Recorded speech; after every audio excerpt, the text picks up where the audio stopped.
Sunday morning at St. Margaret's Church was supposed to be like any other, a quiet service, a moment of reflection, and a gathering of the faithful. But what unfolded was something no one expected.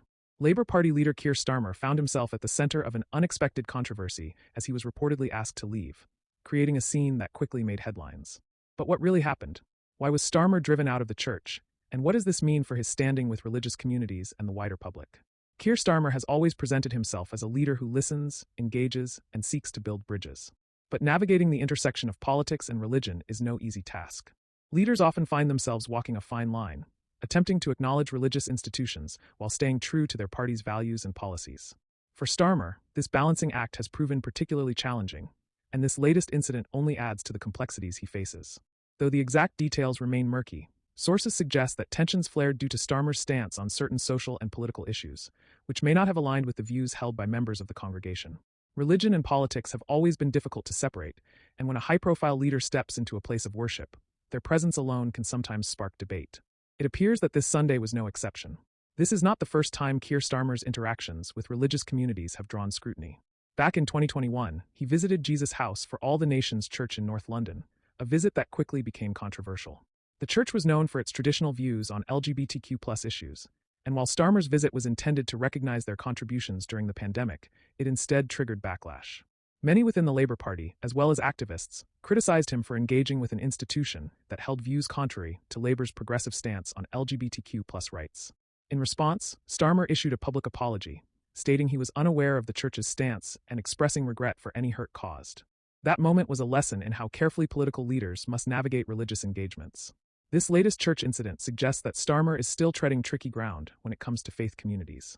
Whether his presence was unwelcome due to ideological differences, political disagreements, or simply a misunderstanding remains to be seen. But one thing is clear. Whenever a politician enters a religious space, they bring with them the weight of their policies, their past statements, and their party's broader platform. For many people of faith, their religious beliefs are deeply intertwined with their political views. Churches, mosques, synagogues, and temples have long played roles in shaping political discourse. When a political leader steps into a place of worship, they are not just another visitor. They are a symbol of governance, policy, and decision-making. If their policies conflict with the values of that religious community, tensions can arise. Starmer, like any political figure, is no stranger to opposition. As the leader of the Labour Party, he has faced criticism from both ends of the political spectrum. Some view him as too centrist, not progressive enough for the left, while others argue he is out of touch with the working-class base Labour once strongly represented.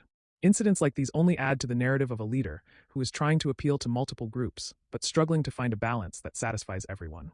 Public reaction to this church controversy has been swift and divided. Supporters argue that Starmer was unfairly targeted, that religious spaces should be open to all, and that this incident reflects deeper societal divides. Critics, on the other hand, suggest that his presence may have been seen as political posturing, an attempt to gain favor with a community that might not fully align with his party's policies.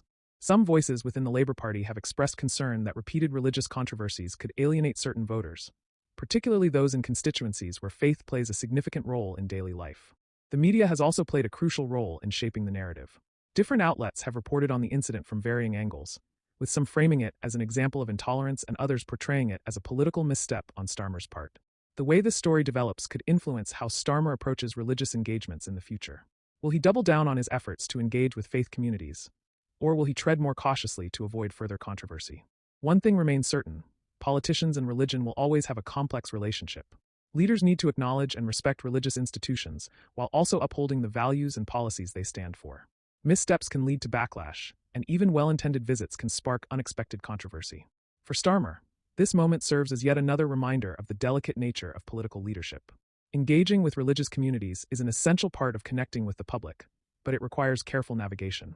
Whether this incident will have long-term political consequences is uncertain, but it has undoubtedly added another layer to the ongoing conversation about the role of faith in politics. As this story unfolds, it raises broader questions about the relationship between political leaders and religious spaces. Should politicians be more cautious when engaging with faith-based institutions? Should religious spaces be entirely apolitical, or is it inevitable that they will intersect with politics? These are not new questions, but they are ones that continue to shape political discourse. Keir Starmer's latest controversy is a reminder that leadership is about more than just policy. It's about perception, relationships, and the ability to navigate complex social landscapes.